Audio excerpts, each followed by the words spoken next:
Hey everyone, welcome back to my channel. I'm just talking today about this time last year, and on September 30th last year we brought my mom home to die.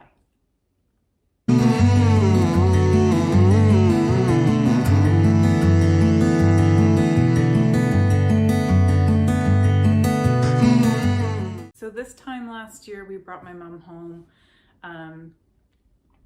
and I don't think it was that apparent to me that day that she was coming home to die, even though I knew she was. My mind has just been replaying what happened last year around this time,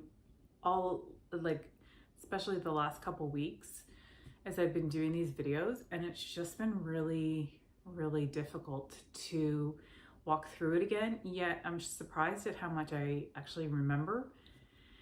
And I think that if I wasn't walking through it with all of you, that it would be much more difficult. So I appreciate all the messages and just all the comments and the love. So thank you for that. And for those who've commented that also have experienced CJD in their family or are going through it now, my heart's just with you. So we had the room all set up at home. We had gotten a hospital bed with an air mattress that she needed and that would be best to make her most comfortable. As well, we had gotten her a swing lift for the room to be able to take her out and put her in a chair. We actually never use that, and I would really recommend for anyone taking someone home with CJD that unless your loved one is able to still walk and stand, you're likely not going to have need for that lift. It would likely be probably a short time before that person passed away. So that day I got dropped off at the hospital, packed up the rest of my mom's stuff. She was having her lunch. She was so excited to be going home. She was so excited. She couldn't really talk at that time, but she would respond with her face gestures and by pointing and stuff, so she would communicate that way. So what happened is paramedics came, they kind of loaded her up, and I sat in the front of the ambulance and we took our last drive together. I do remember the paramedic was talking to my mom in the back, and they were having some type of discussion about what she had done for work and such, and she did say the word teacher, because she was a teacher before my brother and I came along. So they had a conversation. My father and my brother were at home at the house ready to kind of take her in. And when we get there, what they did is they moved her from the stretcher into one of those seats things so that it would be easier to carry her upstairs, because they had to carry her up the front stairs, then into the hall, and then up into a bedroom, up more stairs. So they did that. She was very, very nervous about being put into this seat, and it was kind of hard to get her into the house. But once she was there, she was so happy. She was so happy to be home. She was happy to be settled. I was relieved because I thought we had put my mom, the hospital bed, in my old bedroom, and I didn't quite know if she would be okay with that or if she thought that life was just going to go back to normal. Because again, cognitively, although she knew all of us, I don't think she quite understood exactly what was going on. I think she knew she was sick, but we never said, you have CJD and your brain is turning into sponge. We never said that to her. Although she did know she was very sick. So like I said, before we took her home, and before I was willing to take her home, because I moved back into the home when she came home to take care of her. And one of the things that I had lined up before that was that we had nursing care. So we had LPNs or RNs. And I can't remember the name of the company. It's totally just gone through my head, but I will list it right here. So we had them set up, and we were able to, I think, do an overnight shift with a nurse and have 4 to 6 hours a day to kind of break up the day. And as well, we had approved, I believe we had 10 hours a day for CCAs, so continuing care assistants from the province. So once we had kind of gotten her home, we had the nursing company come by that supplied the nurses. They were amazing. So I had a contact there that I could text or call anytime. She responded usually within seconds. If not, it was within like 30 minutes. They were so helpful, flexible if we needed more nursing hours, or if we had, like at one point when my mom was home, we had family come from Ontario. One of them was a nurse and she wanted to take the overnight, so it was easy to cancel. They were incredible, and we could not have done it, taken her home without them. So, you know, we just get my mom home. The house is kind of busy. We have complete strangers coming into our home. So we're meeting with a woman about the nursing schedule and who was going to be on shift that night, and if there was any concerns, and just to go over my mom's medical information so that the nurses could be prepared. And at the same time, we had 2 CCAs, so 2 continuing care assistants, and those are funded by the province. And we had to fight for the hours that we thought we would need. Because again, my mom could not do anything for herself. And I was going to be administering her medication. At that point, she could still swallow, so we were able to crush the pills and put them in stuff. But when the CCAs came into the house, one of them went up to the bedroom to be with my mom. You know, and it's awkward. You have someone here who has a terminal illness, and you have a complete stranger coming in, and it's just kind of awkward. You know, and I'm really on top of things, and I'm not going to let someone not take care of my mom well. There are CCAs in the province who are so freaking incredible, and I believe that they need to get paid more, and it is hard work. A lot of them are not paid what I believe they should be for the work that they're doing. It's just, and the fact that they have to often house hop. So at that point, of course it was before COVID, but at that point, you know, one of the girls would be taking a bus from place to place to place, and that's a lot of running around, especially if you have your own family. So I feel for the CCAs. However, the second one that came, we were having a meeting with the nursing company. I noticed that she was going from room to room to room in our house. And she was taking her time to look at everything. And honestly, she was casing the house. And that just set me off. She got really, really upset when she came to us and she said, "You're not leaving? Like, you're not gonna leave so we can be here alone?" And I said, "She just came home from the hospital and she's dying. Like, no, I'm not leaving. I'm not gonna be leaving until my mom leaves." Anyway, she got in a snit. She was so rude, and she walked out of the house. And I'm like, what the actual hell is going on here? And looking back at it now, like, there's a lot of little things that were really, really difficult. And in a time when I feel like I should have been spending with my mom, I was managing medication, nursing schedules, CCAs, making sure we had enough supplies for her, you know, just staying on top of everything, on how you work the air mattress, everything. And instead of being able to just be with my mom, I had to deal with this person. Now, there were a couple CCAs that actually did this. And we did complain to the particular organization or business company, whatever it is that they were with. I don't think the complaints were taken very seriously. They didn't seem very concerned, but absolutely this person was casing our home. So she came back actually a couple hours later. She was really ticked off, and I told my brother, "You got to get rid of her and tell her never to come back, because I'm not dealing with the situation." So he did, and that was the situation. At that point, we realized that we didn't want 2 new strangers coming for every CCA shift. It just was not going to work. And so what we ended up doing then is we had the CCAs come for 45 minutes to an hour in the morning to do the washing and all the care for my mom. And then they would come, I believe they came in the morning. They came in the morning and in the evening. And sometimes I think they came at 1 o'clock in the afternoon too. And most of the CCAs were new, very, very often. So again, it's really difficult to be able to develop that relationship, and you know, you have someone doing personal care for you. I just think that there could be a better system set up. There were 2 CCAs.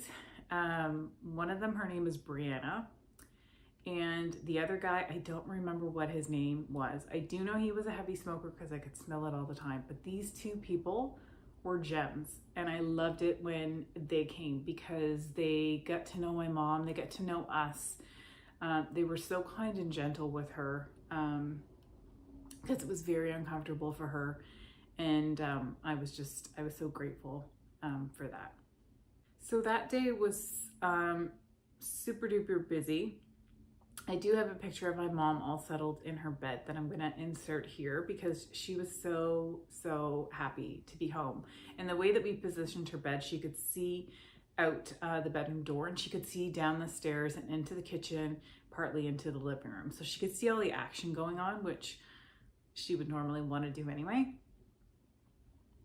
So we were juggling just so much that day. And of course, you know, part of you knows that you brought your mom home to die. But then the other part is like, okay, I just have to just stay on top of stuff. I have to figure out what the hell breakthrough meds are. Like I didn't know a whole lot of stuff. I really didn't. And we had, I have a couple friends who are nurses.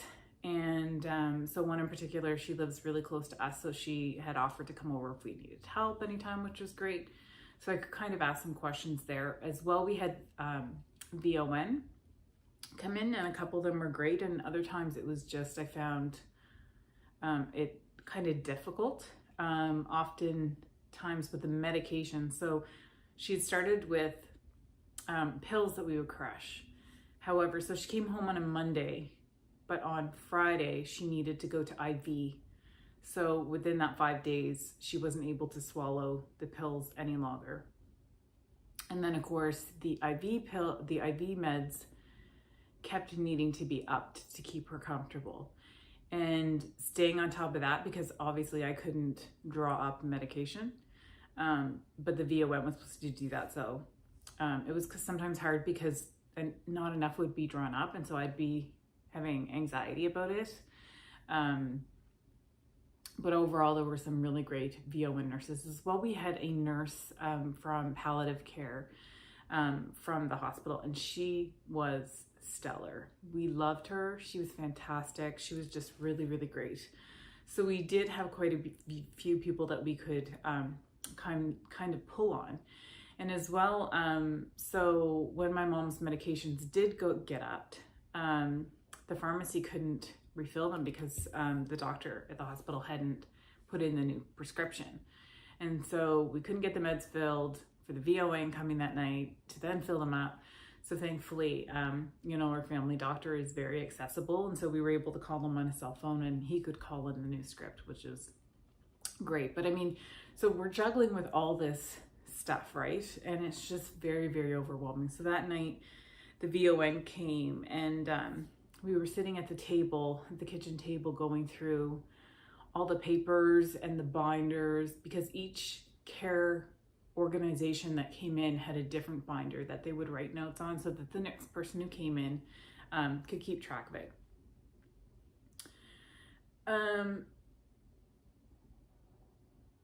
So that night, VON came and they measured up medications, and we're going through breakthrough meds.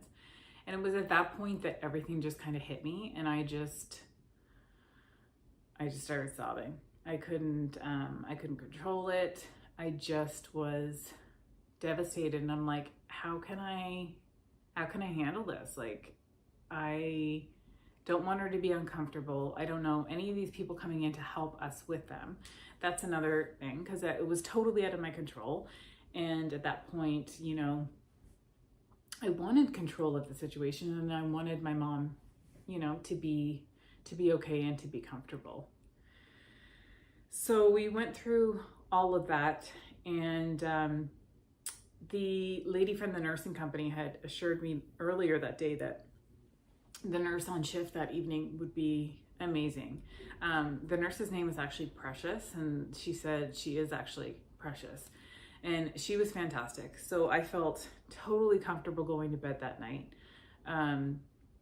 you know, in the spare bedroom, and just that she would be taken care of, and she would be comfortable.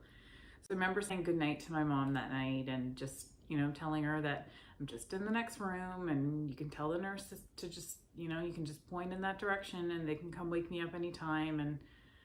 And she was just really comfortable and just glad to be home.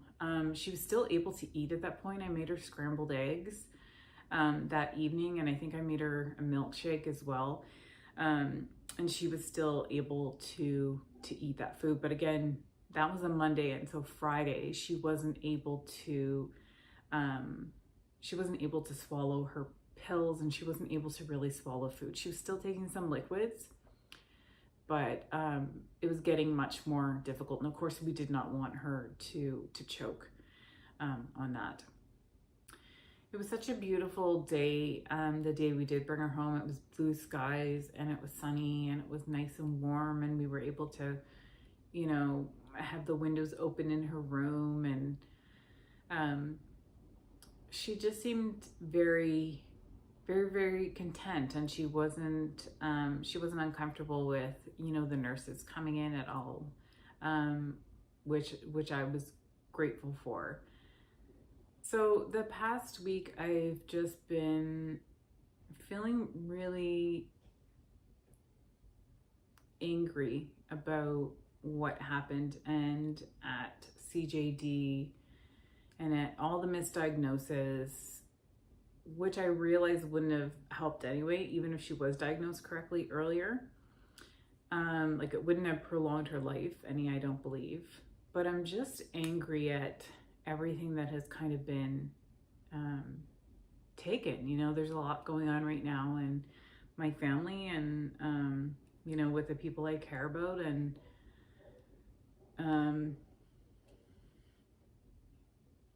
just to be able to have my mom here would be super helpful. And the thing is I know that she is here. Like, I believe in heaven, I believe in God, so, you know, I believe that somehow she can still see what's going on. But, and I also know what she would say to us, but it doesn't make it any less painful not to have her here.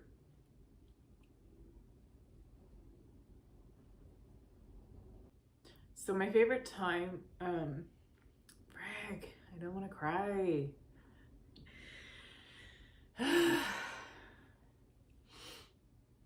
So my favorite time with my mom became at 5 o'clock in the morning when the nurses would leave. So the nurses came overnight from 10 o'clock to 5 in the morning.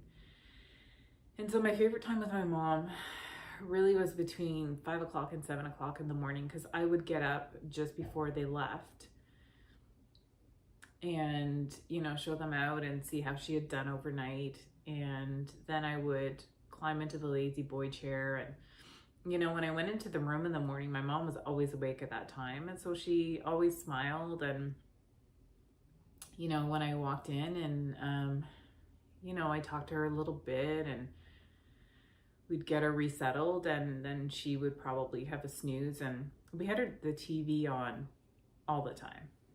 Toward the end, we did put it on the music channel, but we had the TV shows on as well, and it just provided some comfort for her.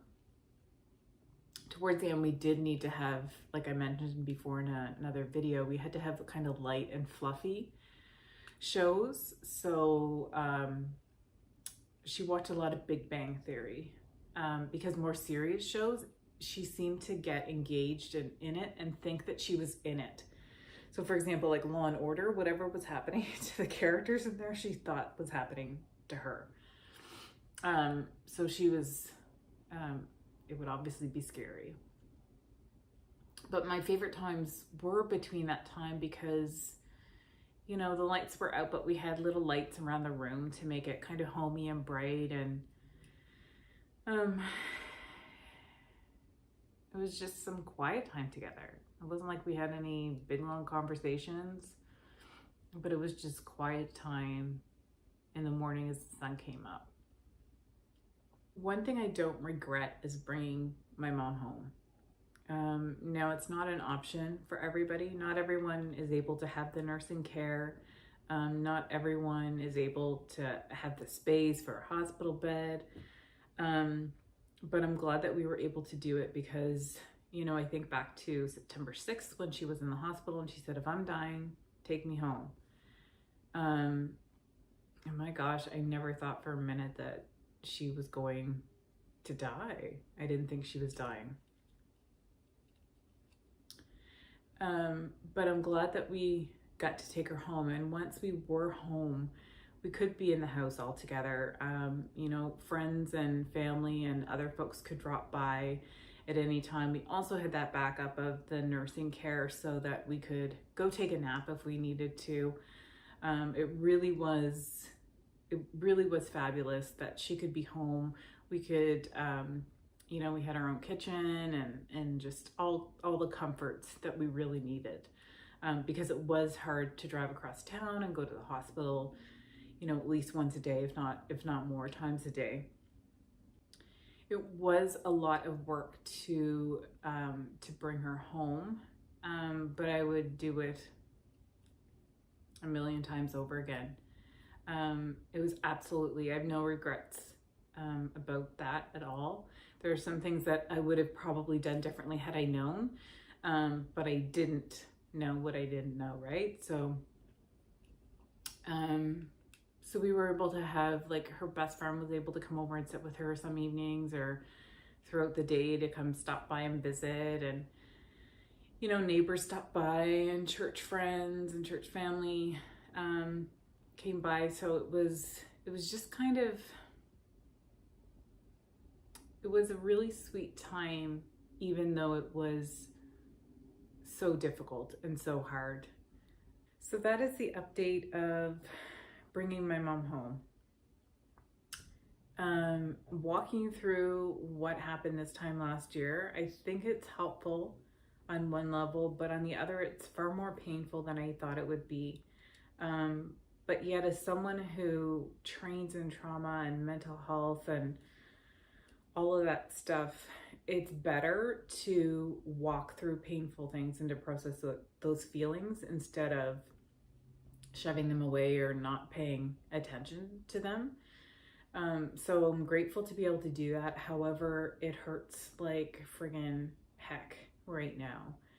And I think, you know, some of my family, you know, we're coming up to the 1-year anniversary and you kind of replay everything in your mind. And although I don't have any regrets, like my mom and I didn't have any unsaid words to each other whatsoever. I don't have any regrets at all about that. I have 100% complete peace about that. But walking through stuff again is just, I just can't believe so much that happened. Creutzfeldt-Jakob Disease is literally from the pits of hell. And I just hope that one day it's really present in the mind of a doctor to say, you know what, like, I don't think it's necessarily a stroke. I don't think it's necessarily dementia. I think we need to check for CJD to be able to have that awareness earlier, because the test is not difficult at all. It's just that doctors need more awareness of this disease. You know I speak for my whole family when I say how thankful we are to the incredible staff that were on the 9th floor of the Abbey that took such amazing care of my mom and advocated for her. They were just amazing. And the palliative care team and the palliative care nurse that's out in the community, Claire, she's just amazing. And just when we went home, to be able to have the nursing care, and you know, friends and church family were willing to take shifts to come and visit my mom if we needed to go out or to do something. It really meant so much to me. Like, my cousins came down from Ontario while my mom was still in the hospital to see her. And, you know, one of them helped to put the room together, and so many, you know, friends and colleagues and just everyone were dropping stuff off for us and just staying in touch to let us know that they cared. And it just meant, it just meant so much. And we just really appreciate that. And we, you know, we still appreciate your care for sure. Thank you. So that's my update for what happened this time last year. And I'm bringing my mom home. There's lots more to come. We had more family flying from Ontario. We had a house full of probably 30 to 40 people one afternoon. You know, there was lots of paint and hands and cement, just all sorts of good stuff coming up. And of course, I want to share with you also about the story about my mom, taking my mom shopping to get those last gifts that she wanted. Again, thanks for checking out my channel and this video. Thanks for walking through this journey with me. Feel free to click subscribe and like. It helps my channel, helps to promote it. And I will see you guys soon.